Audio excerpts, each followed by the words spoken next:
নবীদের বৈশিষ্ট্য হচ্ছে নবীরা যেখানে মারা যায় ওখানেই কবর দিতে হয়। জানেন এটা?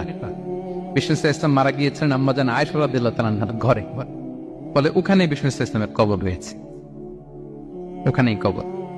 এবং ওই কবর দেওয়ার পরেই ওই কবর দেওয়া ঘরের ভিতরে আম্মাজান আয়েশা রাদিয়াল্লাহু তাআলা যতদিন বেঁচে ছিলেন ওখানেই ছিলেন, কবরের পাশে।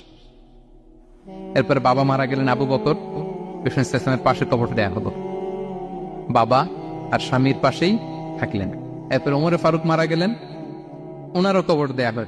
কিন্তু এখন তো আর বাবা আর স্বামীর সাথে পর্দা নাই, ওমরে ফারুকের সাথে তো পর্দা আছে। তো তখন তিনি ঘরটা হয়ে গেছে ছোট, তিনটা কবরে অনেক জায়গা স্পেস নিয়ে গেছে, এখন অল্প একটু জায়গা পর্দা টাঙিয়ে দিলেন ওমরে ফারুকের সাথে পর্দা হিসেবে, ছোট্ট একটা জায়গায় যতদিন বেঁচে ছিলেন ওখানটাতেই ছিলেন।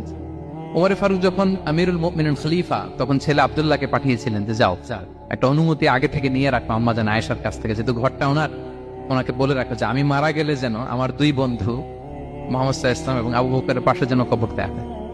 আব্দুল্লাহ এসে বলল, আব্বা জান তো এই পয়গাম পাঠিয়েছেন। তো আয়েশা রাদিয়াল্লাহু তাআলা বললেন, আমার খুব ইচ্ছা ছিল আমি আমার স্বামী এবং বাবার পাশে শুব, কিন্তু আমিরুল মুমিনিন যখন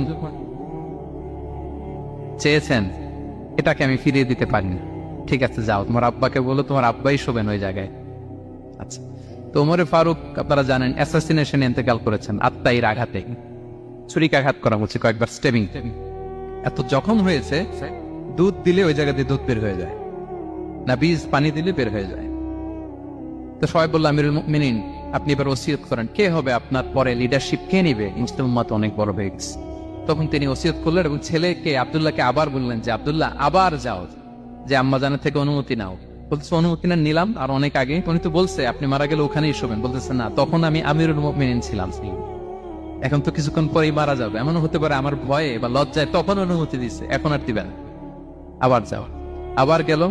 আয়েশা রাদিয়াল্লাহু তাআলা আনহা বললেন, না এখন আমি আগের কথার উপরে আছে, তোমার আব্বাই সেখানে শোক। সুবহানাল্লাহ। ওমরে ফারুক ওখানে শুলেন, তখন তিনি পর্দা আরম্ভ করলেন আম্মাজান আয়েশা। তাহলে রাসূল সাল্লাল্লাহু আলাইহি ওয়াসাল্লামের কবরটা হচ্ছে আম্মাজান আয়েশা রাদিয়াল্লাহু তাআলা আনহার ঘরের ভেতরেই। আপনারা মসজিদে নববী যারা ভিজিট করেছেন তারা জানেন যে আপনারা যখন কিবলামুখী হয়ে নামাজ পড়েন, বাম দিকে বিষ্ণু ইসলামের কবর, সেখানে রাসূল সাল্লাল্লাহু আলাইহি ওয়াসাল্লামের পাশে আবু বকর এবং ওমরে ফারুক রাদিয়াল্লাহু তাআলা আনহুমা শুয়ে আছেন।